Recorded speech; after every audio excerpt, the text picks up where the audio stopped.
A few inches later.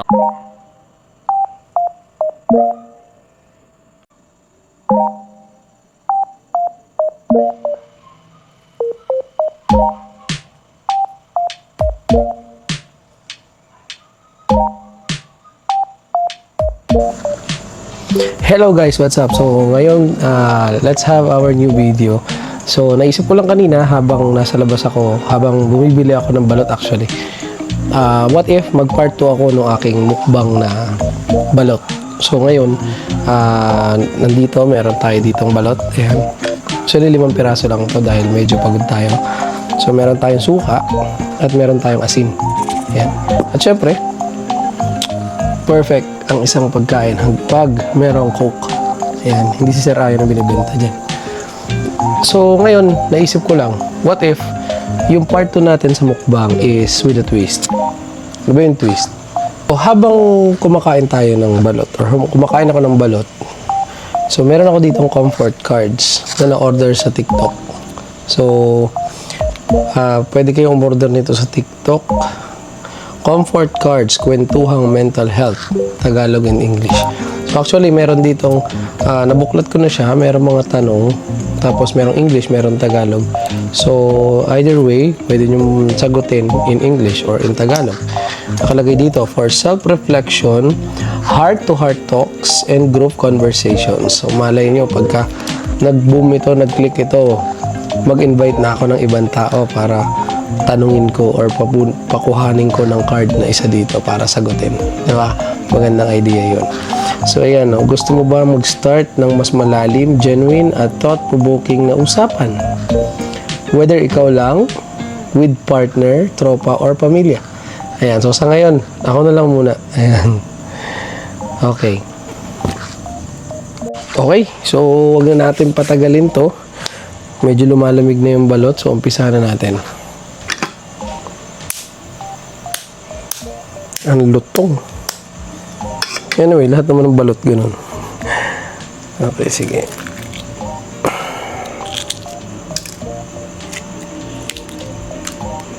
Naririnig nyo ba yun?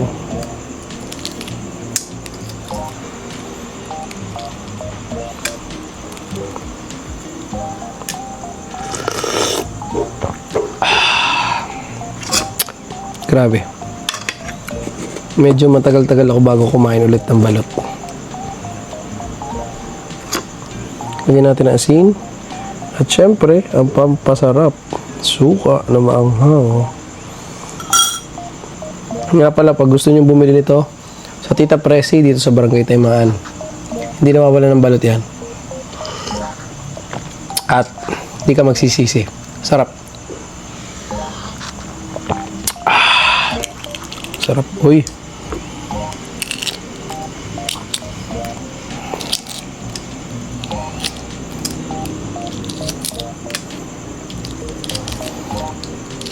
Kain muna tayo ng isa bago tayo kumuha ng card.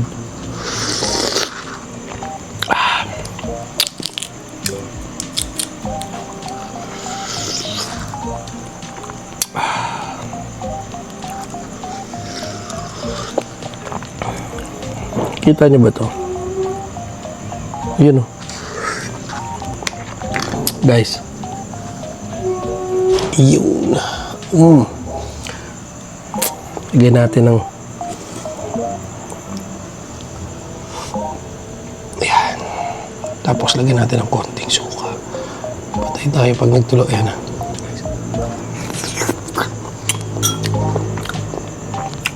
Ayan, tara. Tara na.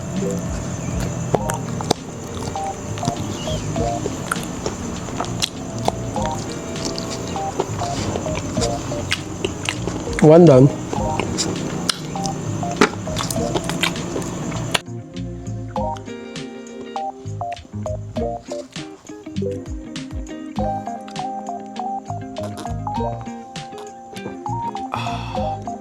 Sarap guys. So, as promised, bubuno tayo ng isang card. Ayan o. Dami niyang card. Ayan. Bubuno tayo ng isang card. Subukan natin sagutan. Yung sagot ko dito, personal ko lang to. Hindi ko naman to kasi mamaya personalin nyo eh. Mga chismis pa tayo. Okay. Nasaan na yun? Ito. Guys, ito. Okay. Basahin ko. Kailan ka huling tumawa ng sobra-sobra na halos hindi ka makahinga? Ano ang dahilan? Siguro yung nandun ako sa Tagaytay. Kasi nung time na nasa Tagaytay ako,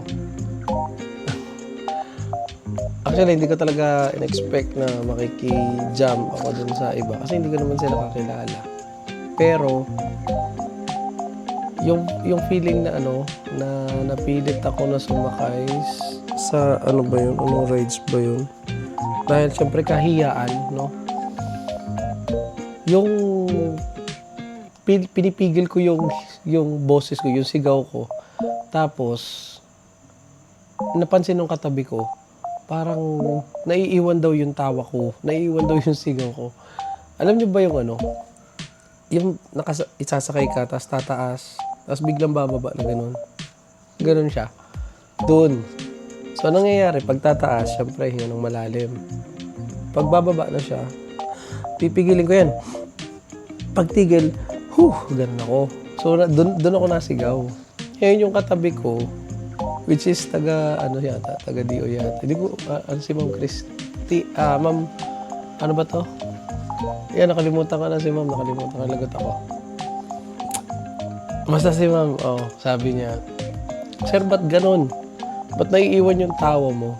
So, pakiramdam ko kasi parang napahiya ako na, sabi ko, hala, may napansin pala sa akin. Kasi akala ko, parang pakiramdam ko ako lang mag-isa. Pero, siguro yun yung time na pagbaba ko nung rides.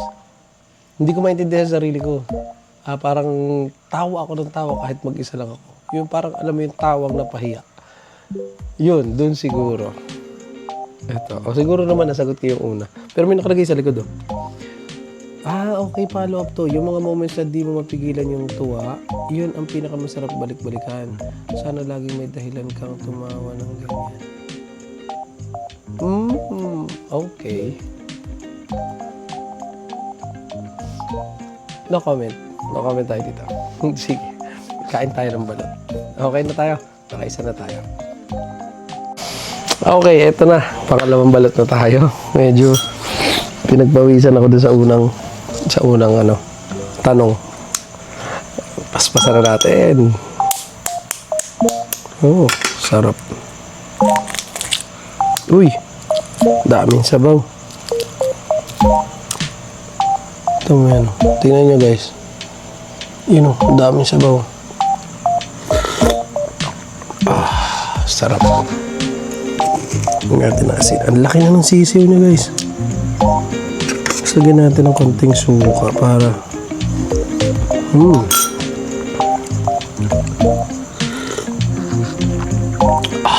grabe. Sarap. Sarap guys. Hindi ito ka-OA yan Sarap talaga. Yung mga balot lover dyan, makaka-relate sa akin. Pero yung mga hindi kumakain ng balot, siguro, wala na, hindi na ito mapanoorin. Pero guys, tinan nyo yung sisiw. Ilan taong ka no? Tama. Iyon Di ba? Lagyan natin ang asin. May lilipad na to guys.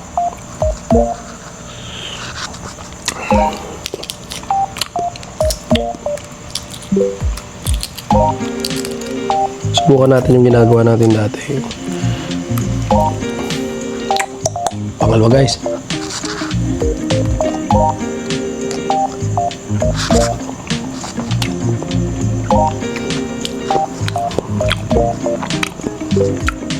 Grabe. Ang sarap. Palibasa, tagal ko na hindi kumain ulit ng balot. Para akong bago-bago lagi pag kumakain ito. Kasi matagal.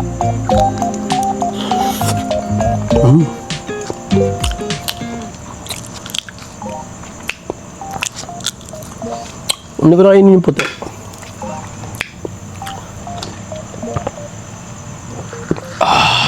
So ngayon, another card na naman. Parang nakakakaba yung card. Parang hindi ako kinabahan sa high blood. Parang kinabahan ako dito sa card. Eto guys, again, hindi ko to pinili. So, sinashuffle siya. Para syempre surprise. Okay, next question. Ayan oh. Okay na. Sige, basahin ko Ang tanong. Ay, naka. Kapag feeling mo wala kang kasama, paano mo hinaharap ang lungkot? Simple lang. Sorry. Siguro, parang binabaliktad ko lang. Alam ko madali lang sabihin, no? Babaliktarin mo pag nalulungkot ka. Try to think of something na nagpapasaya sa'yo. Hindi ka naman kasi, kumbaga, hindi ka naman robot na pag nakaprogram na malungkot ka na lang talaga. Kumbaga, you have your choice. Most of the time, pag nalulungkot ako, yung tao na nagpapasaya sa akin, yun ang lagi kong iniisip. Tapos, kung ano yung nangyayari, ano yung meron sa amin, parang ganun. Ano yung nagpasaya sa akin, bakit ko siya, pag naalala ko siya, nagiging masaya ako. Diba? Basahin kayo nasa likod. Ang lungkot minsan parang bigat na hindi mo alam kung kailan mawawala. Pero hindi ka talaga nag-iisa. Kahit minsan, parang ganun. Totoo yun. Hindi ka kahit kailan nag-iisa.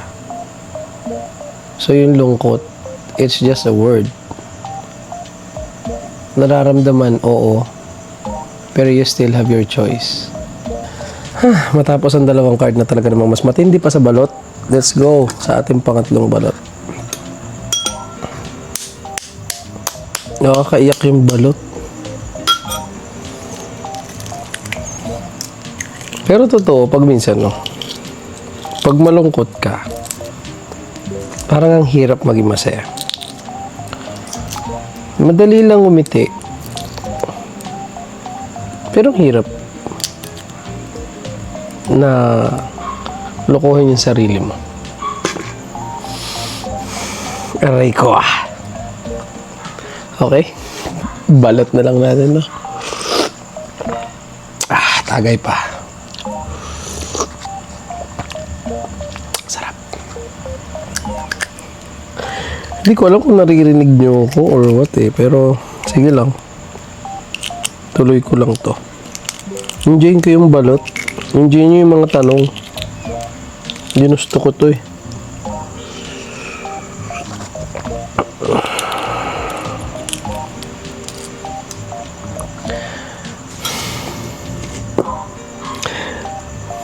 Kasi naisip ko Ito malupit dun. Ba't ba kasi ganun yung mga tanong? Okay. Third balot.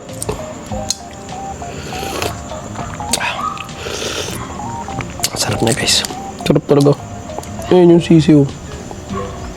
Check for the sisiw.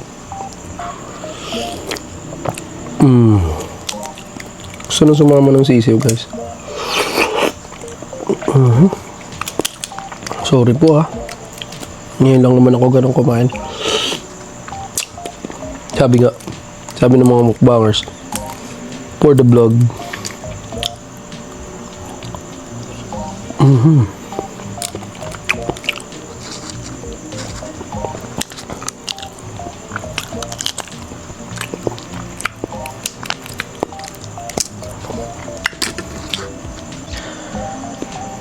So ngayon, pangatlong card. Balot na lang kaya. Sige, tuloy na natin.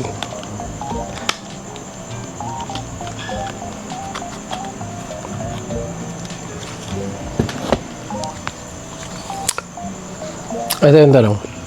Sino ang unang tao na sinasabihan mo kapag masaya ka? Paano siya nagre-respond? Siguro, ewan ko, hindi ko kasi maintindihan yung sarili ko. Ano kasi akong tao Hindi ako, pagdating sa kasiyahan, Masayahin kasi ako talaga. Actually, sa dami na ng masasaya nangyari sa akin, sabi ko nga, wala nang space para sa lungkot. Pero normal akong tao, so nalulungkot din ako. Pero pagdating sa kasiyahan, hindi kasi ako yung, alam mo yung ipapangalandakan ko na masaya ako. Siguro pinapakita ako sa tao. Pero dito sa tanong, sino ang unang taong sinasabihan mo? Siguro syempre kung pipilitin ako sumagot nito, syempre si God, 'di ba? Siya yung unang-una kong nababanggitan lagi. Pag naramdaman ko na yung saya, lagi ako nagpapa-thank you. Parang salamat kasi nangyari, naging masaya ako nung pagkakataong yun. Ganun. Pero sa tao, ano kasi ako kumbaga, let my actions speaks for me. Parang ganun baga. Pero sa kasiyahan yun sa kasiyahan. Meron din naman pagkakataon na mas pinipili ko na ipakita na masaya ako. Kahit hindi. Alam niyo, nagigets niyo ba yun? Siguro, may mga kaparehas ako na ganun mag-isip.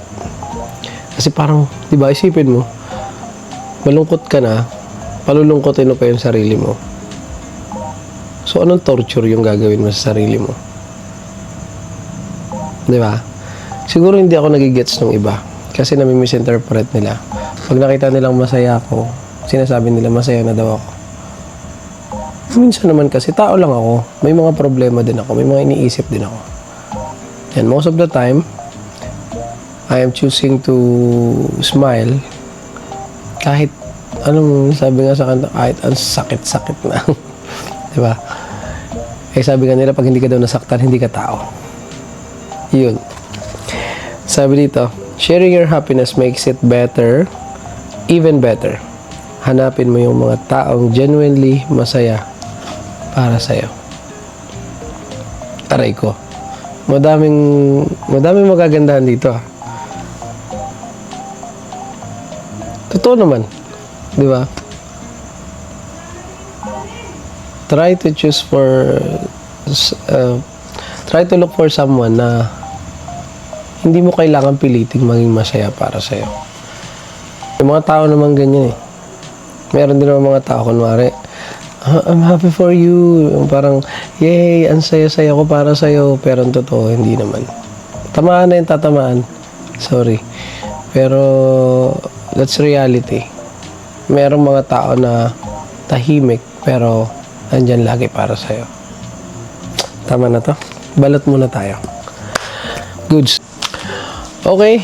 Third card done. Ooh. Yung tunog niya, hindi nagbabago.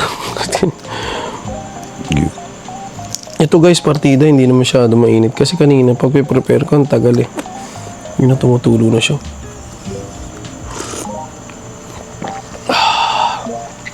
Ako lang ba yung pag nakain ng balot, inaamoy muna? Kasi pag may pagkakataon kasi lalo sa ibang lugar, hindi dito sa atin wala dito sa atin.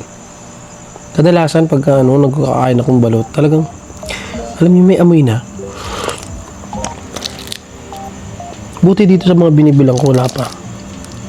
Minsan meron na kaming nakain na ganun. Pero ayoko na lang banggitin, syempre. Kaya sa mga nagtitinda, please, ang sarap-sarap ng balot. Huwag niyo naman sirain yung image sa mga tao. Kasi yung mga alam niyong sira na, bagay, hindi naman natin malalaman kung sira. Pero syempre yung sobrang tagal na siguro, yun na yung huwag na sanang ibenta.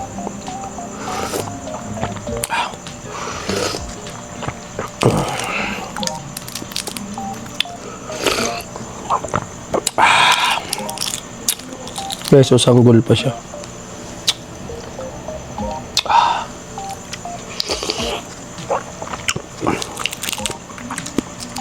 Hindi mo, ano na rin siya, buto. Pero cute. Cute ng buto. Okay.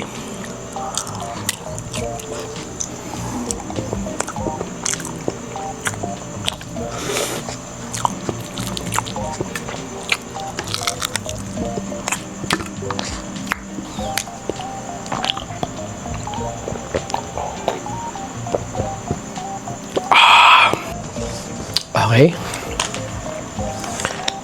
Maubos ko kaya tong card na to pag pero pag puro balot, patay siguro ako dito. Fourth card. May isang memorya ba na lagi mong iniisip kapag nalulungkot ka? Ano ito?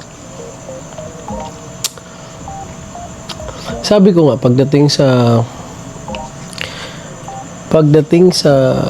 sa memories ko, actually, hindi lang naman siguro ako. Merong ibang tao, maraming tao na nakakaramdam ng lungkot. Pero ang dami nilang rest back. Ang dami nilang mga baon na kaligayahan sa kanilang memories. Pero kung ako, isang memory na lagi kong iniisip kapag nalulungkot ako, siguro sa sarili ko, yung time na last 2020, hindi pala siya last year eh. Last year. Last 3 years ago. Na-experience ko kasi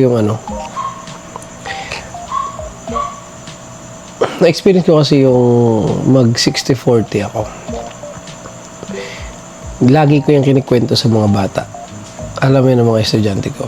Yung pagkakaroon o yung pang-experience ng 60-40, hindi ko siya pinagmamayabang. Pero, ginagamit ko siya para turuan ng ibang bata na i-treasure nila yung buhay.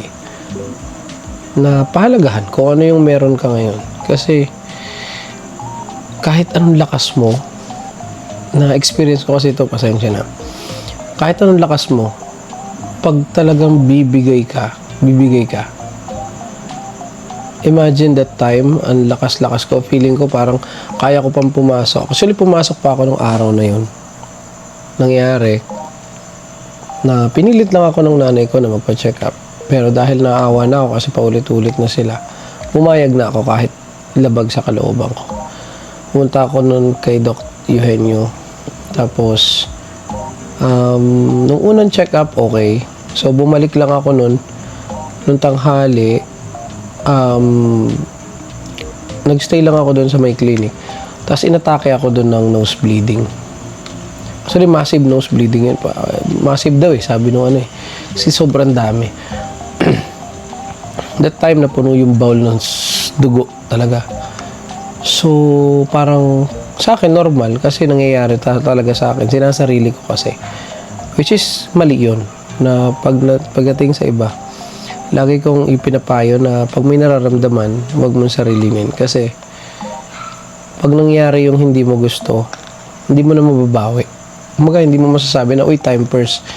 Uy, joke lang yun. Parang ganun. Kasi that time, nung experience ko yun, sinugod ako sa ospital.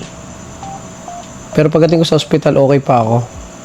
Pero habang nag-iintay ako, hindi ko alam kung bakit. Bigla ako nanghina. Bigla akong parang magwa-blackout. Hindi ko na makita yung paligid ko. Sobrang nagdilim yung paligid ko. Na parang sabi ko pa nun sa tatay ko, sabi ko, tayo, uwi na tayo. Sabi ko, ayoko ditong pumikit. Gusto ko dun tayo sa tabing dagat. Actually, alis na kami nun. Sinakay na ako sa tricycle. Pero, nung nasa tricycle na ako, doon na ako parang nag-hallucinate na ako. Gulat na lang ako, meron ng wheelchair na sinasakay nila ako doon. Tapos habang papasok ako doon sa ospital, sa emergency room, alam mo yung may ilaw sa loob pero parang lalong dumidilim. Tumingin na lang ako sa sulok nung emergency room hanggang sa nawala na yung paligid. Sunod na nakita ko, tubo. Isang bagay na kinaiinisan ko pagdating sa ospital. Kasi aminin natin sa hindi, pag nakakita tayo ng tubo sa ospital, alam natin papatayin na. Akala ko kung ano na. Basta alam ko lang. Sabi ng doktor, huminga ka. Nakakalungkot lang kasi paano ko hihinga? Yung lumalabas sa ilong ko dugo.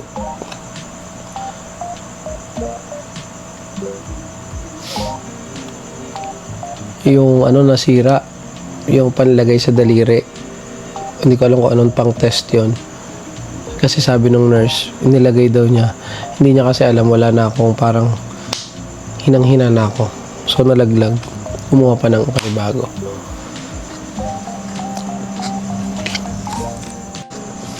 Tapos yun, nakita ko si doktor. May daladalang isang ointment. Tapos meron daladalang dalawang tela. Para siyang lampin. Ginawa niya, kumuha siya doon sa ointment, kinuskus niya doon sa lampin. Parehas.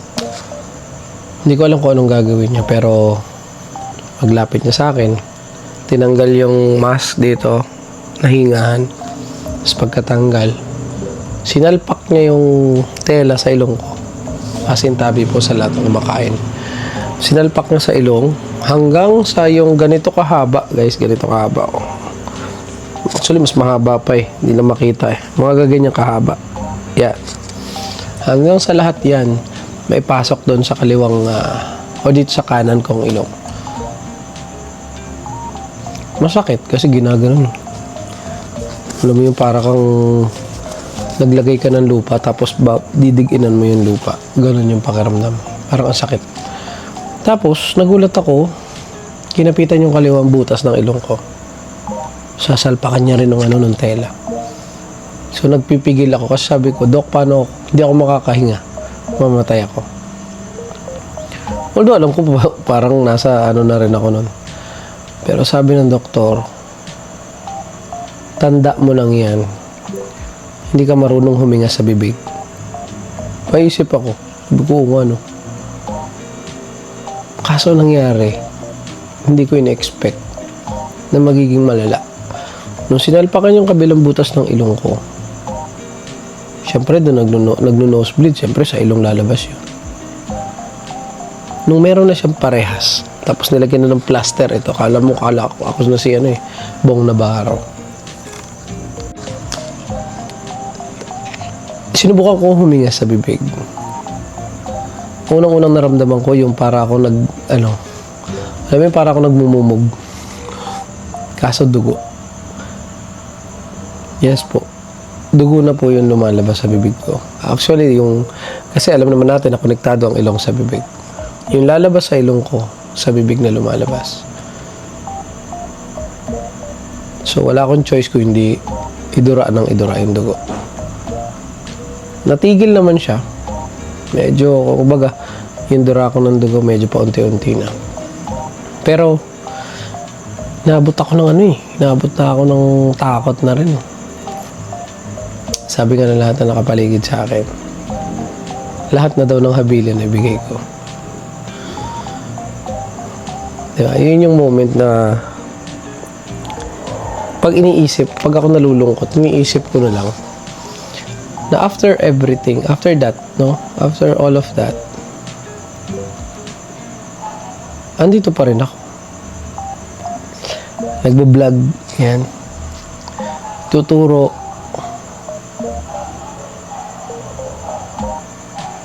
May reason pa rin. Kaya yung lungkot,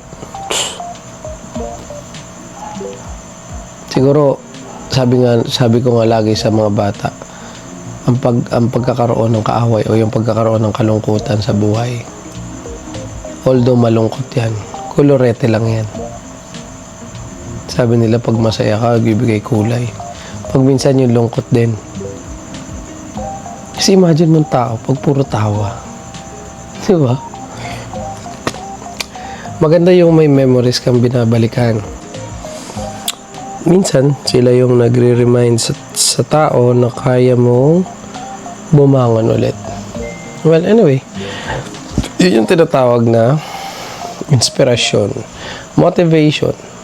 Diba?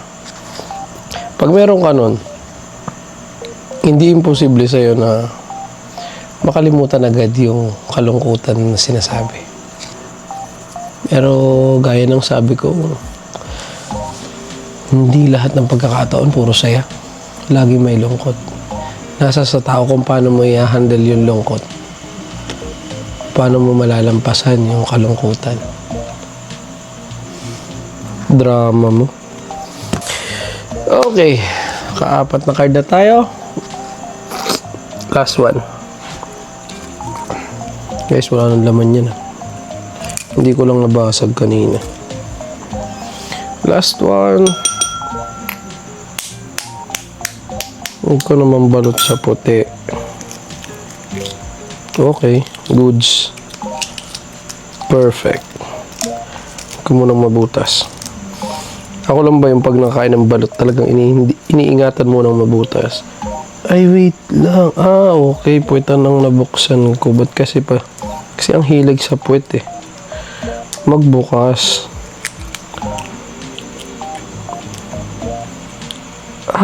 Hindi. Another balot sa puti.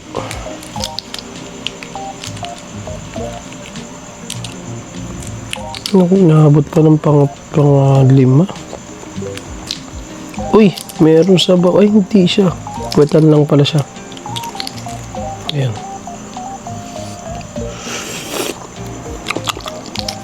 Wala na siyang lasa, guys. More talk daw kasi. Kasi ba kasi nakaisip nito eh. Ako din. Ano may content.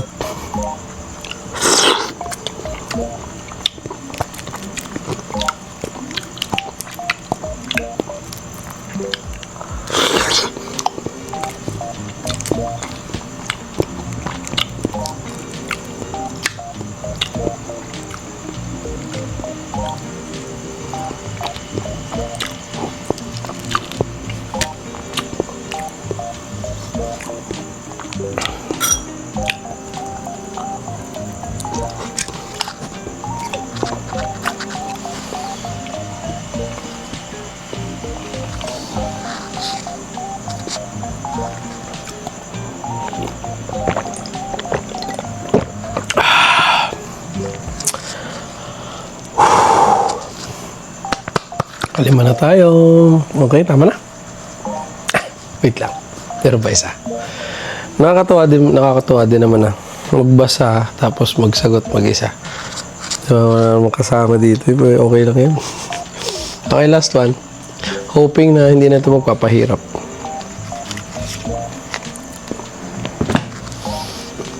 Huling tanong.